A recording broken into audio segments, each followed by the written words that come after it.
Assalamualaikum warahmatullahi wabarakatuh. Saya di sini akan menjelaskan tentang pengertian pengalasan dana. Pengalasan dana dapat diwujudkan dalam bentuk pinjaman atau lebih dikenal dengan kredit. Arti lain dari pengalasan dana adalah menjual kembali dan perolehan dari himpunan dana atau simpanan dalam bentuk penyaluran dana yaitu kredit maupun pinjaman. Pengertian kredit dan pembiayaan. Menurut Undang-Undang Perbankan Nomor 10 Tahun 1988, kredit adalah penyediaan uang atau tagihan yang dapat dibersamakan, dengan itu berdasarkan persetujuan atau kesepakatan pinjam-meminjam melunasi utangnya setelah jangka waktu tertentu dalam pemberian bunga. Yang kedua yaitu pembayaran. Pembayaran adalah penyediaan uang atau tagihan yang dapat dibersamakan, dengan itu berdasarkan persetujuan atau kesepakatan antara bank dengan pihak lain yang mewajibkan pihak yang dibiayai untuk mengembalikan uang atau tagihan tersebut setelah jangka waktu tertentu dengan imbalan atau bagi hasil. Selanjutnya yaitu unsur-unsur kredit. Unsur kredit dibagi yaitu satu, kepercayaan. Suatu keyakinan pemberi kredit bahwa kredit yang diberikan akan benar-benar diterima kembali di masa tertentu di masa datang. Yang kedua yaitu kesepakatan. Kesepakatan antara pemberi kredit dan penerima kredit dituangkan dalam suatu perjanjian yang masing-masing pihak menandatangani hak dan kewajibannya. Yang ketiga yaitu jangka waktu.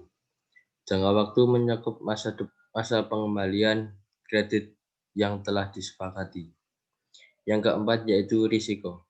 Adanya tenggangan waktu pengembalian akan menyebabkan suatu risiko tidak tertagihnya atau macet pemberian kredit. Semakin panjang kredit, maka semakin besar risikonya.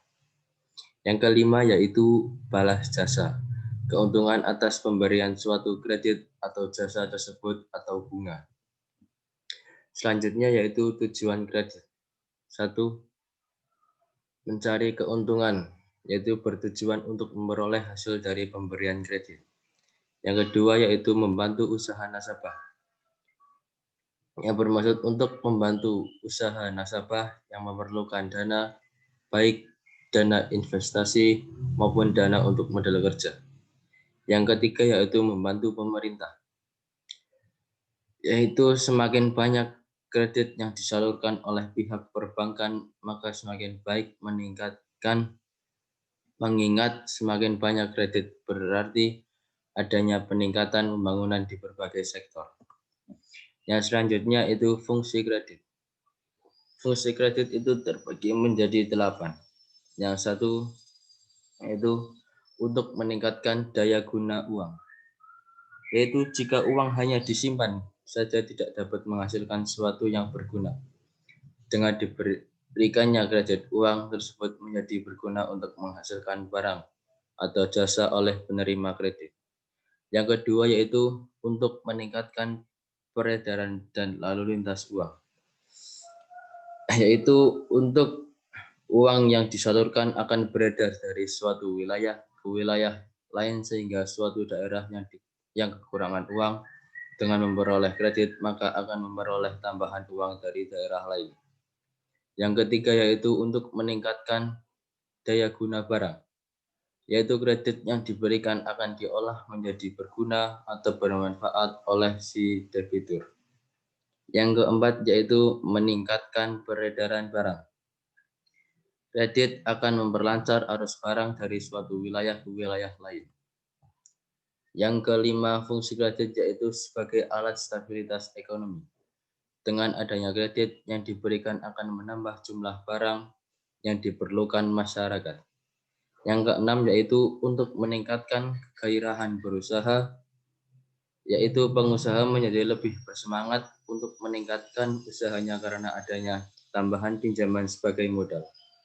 Yang ketujuh yaitu untuk meningkatkan pemerataan pendapatan, yaitu semakin banyak kredit yang disalurkan akan semakin membaik, terutama dalam hal meningkatkan pendapatan. Yang kedelapan yaitu untuk meningkatkan hubungan internasional. Dalam hal pinjaman internasional dapat meningkatkan saling membutuhkan antara si penerima kredit dengan si pemberi kredit. Mungkin cukup sekian dari saya, kurang lebih mohon maaf. Assalamualaikum warahmatullahi wabarakatuh.